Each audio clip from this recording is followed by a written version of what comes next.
How's it going, YouTube? Elliot here. Welcome back to the channel. Welcome back to another Elliot Reads, guys. I am going to be doing my March TBR in this video, and again, I have 6 books to read this month. So here they are. I'm going to be reading this month, and I'm going to take you through them and tell you a little bit about what they are and what they're about.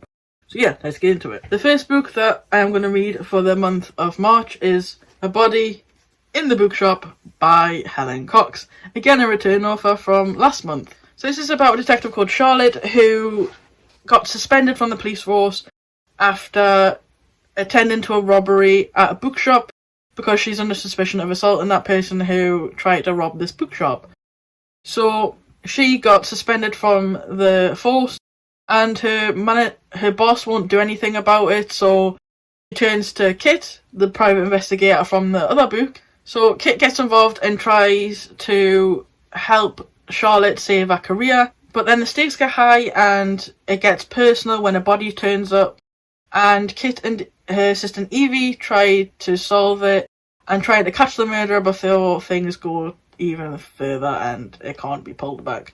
Yeah, this is what this is about, so I read the back to see so you know what it's about. It's nearly Christmas in York, but it seems the season of goodwill hasn't touched everyone. When DC Charlotte Banks is suspended from the police on suspicion of assaulting a suspect in a burglary of a local bookshop, librarian Kit Harley and her friend Evie Bowes refuse to believe she is guilty, but why is Charlotte being framed? Charlotte's boss, D.A. Malcolm Halloran, unable to help, Evie decides to take matters into her own hands. Kit takes little persuading to get involved too. After all, as well as Charlotte's career to save, they are missing books to be found. From the tight-knit community of York's booksellers to the most gossipy bus route in the country, Kit and Evie leave no stone unturned to find the truth behind the burglary. Then the discovery of a body raises the stakes even higher for Evie and now Kit. This case is as personal as it gets. Can they catch the murderer in time to turn a bleak midwinter into something merry and bright? So yeah, I'm really looking forward to reading this one. It sounds really interesting. And obviously I liked Helen Cox's previous book that I read. So yeah. Okay guys, next one I'm going to read is The Hookah Plan by Ferrera Rashan. This is about a paediatric surgeon called London who is looking for just a casual hookup. No strings attached, she just wants one fun night of no strings attached sex. And she goes to her high school reunion, and a guy who she used to go to school with called Drew shows up, and now he's a millionaire and he is her arch nemesis. But that's because he is one who decides if her hospital stays open where she works. And he tries to convince her that he's a nice guy and that he's not trying to make an enemy out of her and that he's going to do all he can to try and save the hospital. But she's not falling for it, but she starts falling for him anyways. Sleeping with him's fine, but she didn't figure out that she was going to fall in love with him sort of thing. So yeah, that's kind of what this one's about. It's like a enemies to lover sort of thing, romance. So yeah, I'll read the back so you know what it's about roughly. Rules are made to be broken, right? Successful paediatric surgeon London Kelly just needs to find some balance and de-stress. According to her friends Samara and Taylor, what London really needs is a casual hookup. A night of fun with no strings, but no one, least of all London, expected it to happen at her high school reunion with Drew Sullivan, millionaire, owner of delicious abs, and oh yes, her arch nemesis. Now London is certain the road to hell is paved with good sex because she's found out the real reason Drew's back in Austin. To decide whether her beloved hospital remains open. Worse, Drew is doing everything he can to show her that he's a decent guy who really cares. But London's not falling for it because while sleeping with the enemy is one thing, falling for him is definitely not part of the plan. So yeah, that is the second book that I'm going to be reading in the month of March, and I'm excited to get into it. Okay guys, another return author who I always give 5 stars to is M.W. Craven with The Curator. I think this is his first novel in the Sergeant Paul series, and this is about a murderer who is leaving dismembered bodies all over Cumbria. But Paul and Tilly get put on the case, and they are working this case so it doesn't make sense, and then they get a call from an FBI agent to tell them that they don't think that they're working with a serial killer. They think it's someone much, much darker, and they call themselves The Curator, hence the name of the title. So I'll read this and I'll tell you what it's about. If you think you know what's happening, you're where he wants you to be. It's Christmas and the serial killer is leaving displayed body parts all over Cumbria. A strange message is left at each scene. BSC6. Called in to investigate National Crime Agency's Washington Port and Tilly Bradshaw are faced with a case that makes no sense. And when a disgraced FBI agent gets in touch, things take an even darker turn because she doesn't think Paul's dealing with a serial killer at all. She thinks he's dealing with someone far worse, a man who calls himself the Curator, and nothing will ever be the same again. Ooh, that sounds really, really good. I'm really interested to see if this one's going to be another 5-star read. I'm going to see if this can keep me gripped again, as all M.W. Craven's books do. So let's see what this one's like at the end of the month, guys. So I'm excited. The next book I'm going to read is another return offer, guys, and it's the second one to the Chocolate Lovers Club. Carol Matthews with the Chocolate Lovers Diet. So yeah, this follows the ladies on from their previous story, and it's a carry on. I'm imagining like a few years later. It doesn't really say on the back, but I imagine it's like a few years later. Lucy thought she had it all with a new fella and a new start in life, but things start to go wrong for her. Autumn got herself a new fella, but he hasn't met her parents yet because Autumn's parents are high class.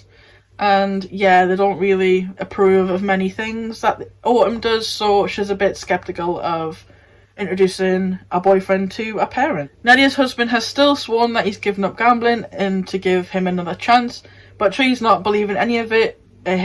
She still thinks he's gambling and that he hasn't changed at all. Chantel is still trying to save her marriage after she got found out in the previous book, so yeah. It doesn't seem like it's going very well for either of them, so they're gonna need a whole lot more meetings and a whole lot more chocolate. So I think this is what this one's about. So we're gonna have some more fun with the ladies of the Chocolate Lovers Club and see how they're gonna solve these problems that they have currently. So yeah, I'm looking forward to reading it. So I'll read the back so you get an idea. Lucy Fortia found her happily ever after with the gorgeous Aiden, but things aren't turning out the way she had hoped they would. And she's not the only one with problems. Autumn's new boyfriend has yet to meet her parents. Nadia's husband has sworn he's given up gambling, but she's finding that hard to believe. And Chantal is doing all she can to save her marriage. It's clear that the 4 members of the Chocolate Lovers Club are going to need each other to get through their problems and a whole lot of chocolate. So yeah, I'm excited to see what the next installment is for the Chocolate Lover Club ladies. And yeah, that's the next book I'm going to be reading. Okay guys, the next one I'm going to be reading is 50/50 by Steve Kavanagh. He is another return offer for me. I've read his book previously. Gave it 5 stars, absolutely loved it. I think he's a fantastic author. So I'm hoping this one's another 5-star read, guys. And this is about 2 sisters.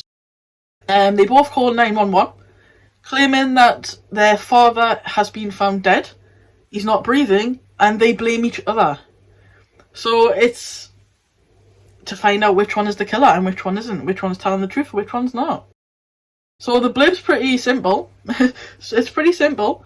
It's 911, what's your emergency? My dad's dead. My sister Sophia killed him. Please send help. My dad's dead. My sister Alexandra killed him. Please send help. One of them is a liar and a killer, but which one? Ah, interesting, right? Sounds very, very interesting. I think I'm going to enjoy this one. I like a novel that's like, kind of like, oh, she done it, he done it, she done it. You know, it's like, it's a she said, he said sort of thing. So I'm intrigued to see how this one goes down and see which of the sisters actually done it, or if either of them done it at all. So yeah, I'm intrigued to start this one. The final one that I'm going to be reading for the month of March is All the Lonely People by Mike Gale. This is about a little old man who has retired from his job, and he kind of like cuts the world out. He has no friends, he doesn't really go anywhere, he just sits in the house on his own. His daughter has moved away to Australia, and she rings him up and he paints this really great picture of his life, that he's got, like, he has loads of friends, he's going out and doing this, that and the other. So when his daughter tells him that she's going to visit him to see how he's doing and just catch up with him, he panics and he tries to race against the clock before she comes to make this life that he's painted a picture of to become reality. So he tries to go and find friends that he can hang out with all the time, tries his hand at romance again, and just getting out and being social again and having friends and just not being alone. But he still continues to think he's destined to be alone. I'm really excited to read this book because I think it's just a really cute concept about this little old man who's just alone and feels like he just can't be one in the world. He just can't have friends or anything because he doesn't think, you know, people will be his friend. It's sad, but it sounds like a really, really interesting book, and I'm really excited to read this one. when I saw it on the Works website. I had to get it because I was really interested in it. But yeah, them are the 6 books that I'm going to be reading for the month of March. I get all of my books mostly from the Works, guys. I don't know if you have that where you are, but we have it here in the UK, and they do a free books for £6 deal. So that's where I get most of my books. So these are the books that I'm going to be reading for the month of March. And I'm excited to update you at the end of the month of what I think of the books and if I enjoyed them. So yeah. Hope you guys enjoyed this video. If you did, don't forget to smash the like button down below. Subscribe to the channel, thank you so much, and I'll catch you guys in the next video. Peace out, guys. Have a good night. Welcome to the video.